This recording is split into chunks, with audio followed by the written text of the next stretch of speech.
Can you break down Hegel's main ideas? that is a real challenge. Why? But just because of how damn obscure the guy is. I mean, Do you think he's obscure? I think he's mentioned a lot, just from an outsider, someone who doesn't know much about philosophy. If you look at any of Hegel's texts, what you're struck by, to use an expression from a really outstanding Hegel scholar and more generally historian of 19th century German philosophy, Friedrich Beiser, he says reading Hegel's text is the intellectual equivalent of chewing gravel. Oh, that's harsh. That's throwing harsh. some serious shade. Yeah. That's some serious shade thrown. The issue with Hegel is, I think, what he's ultimately interested in. So if we take, say, his first major work, which is somewhat scarily titled The Phenomenology of Spirit, really what that work is about is the kind of coming of age of reason. So it's almost like a kind of drama. It's a very strange book, because when you look at how at the time in 19th century Europe, and even obviously before, philosophers were writing texts, it's very much in the kind of classic treatise. You know, Descartes' Meditations, David Hume's Treatise of Human Nature, Spinoza's Ethics, and the like. But the Phenomenology of Spirit is almost written like a novel, where you've got this character, spirit or reason, which is desperately trying to achieve some kind of satisfaction in the world. It's bumbling in trying to make sense of reality. You know, how does reality manifest itself in terms of its order? Is it, for example, conceptually structured? Does language involve conceptual commitments to the contents of experience? Is there non-conceptual content to experience? All of those kinds of questions. And Hegel charts this extraordinary pathway where effectively what happens is that at each phase of reason's development, you have what he calls a form of consciousness, where these forms of consciousness are basically attempts at achieving rational satisfaction in the world. So you will try to achieve rational satisfaction through, for example, at one point in the Phenomenology of Spirit, engaging in a life and death struggle with other rational subjects. So your form of consciousness is freedom consists in dominating others and having them recognize me as master. And then what happens from Hegel is that he says, okay, let's begin with that as a kind of criterion for knowledge and then see how it gets played out in experience. And that's where it gets really interesting. So he doesn't have this abstract kind of armchair theorizing. He analyzes actually the experiential dimensions of adopting these forms of consciousness. So he connects theory and praxis. And he realizes that when you have all of these contradictions between theory and praxis, so in the case of, say, the master, you have contradictions as a form of freedom. You know, if, for example, you're saying your freedom consists in dominating other people, and then you kind of peel the onion layer and say, okay, what does that freedom consist of? Well, I get some kind of pathetic person telling me yes all day.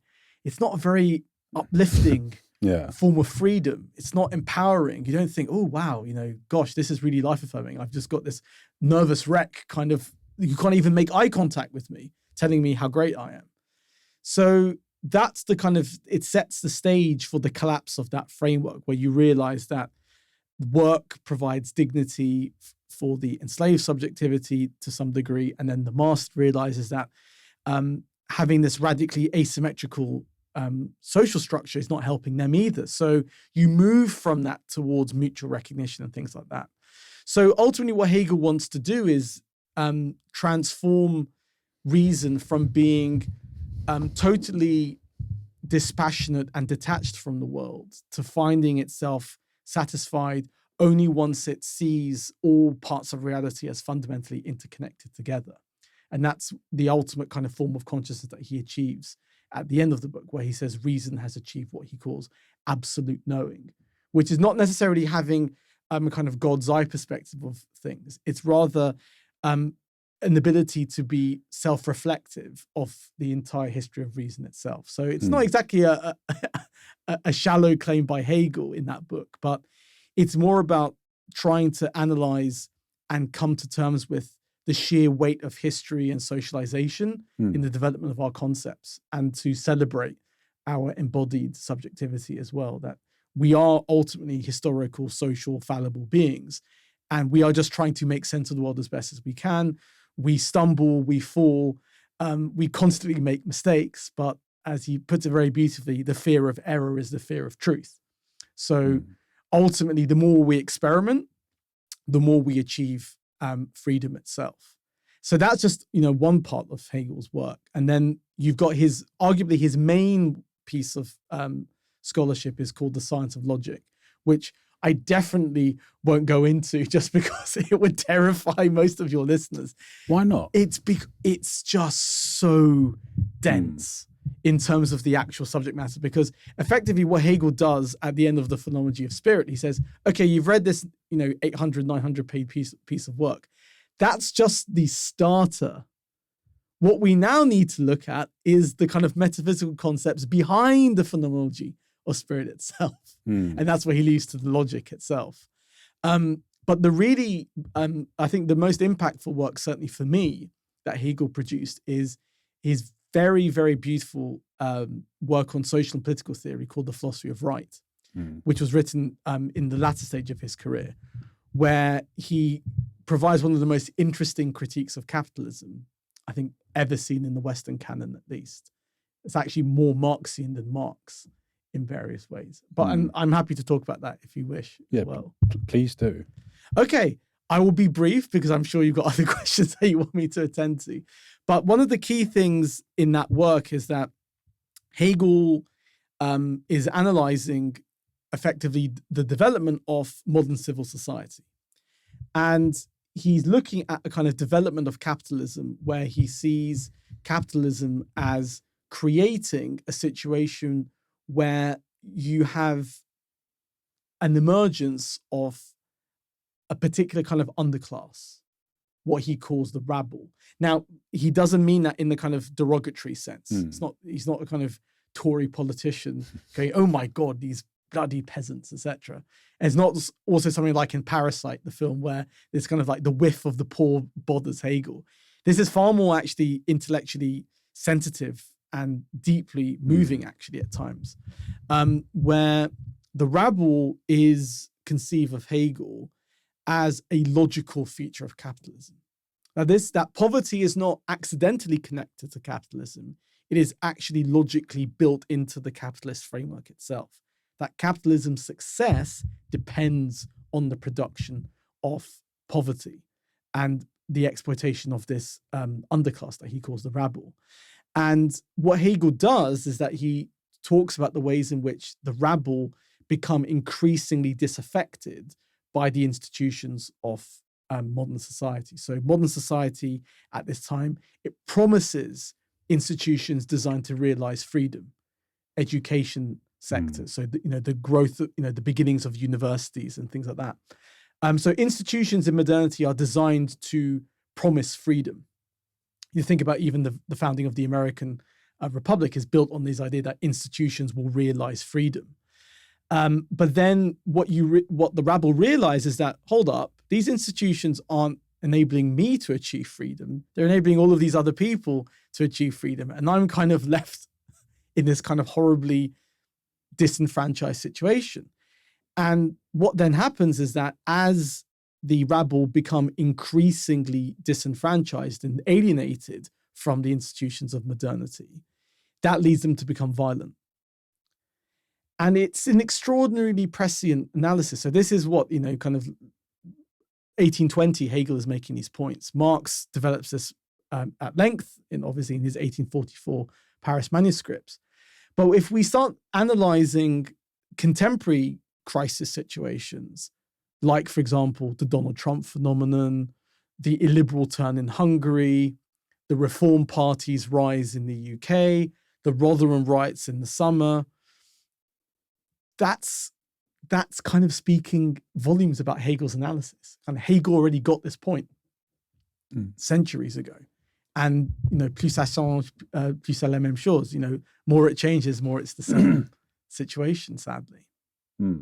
But I'm not entirely sure I follow that. Why? So why is that proving what Hegel said years ago? Because in the sense that, for example, what we can do is we can analyze much of the hostility towards migration, particularly now, the war on woke, as it's called from the right-wing circles, is that because the hostility actually comes from feeling utterly disconnected from institutions, where these institutions seem to be only invested in the freedom of other people rather than the freedom of the folks who feel left out.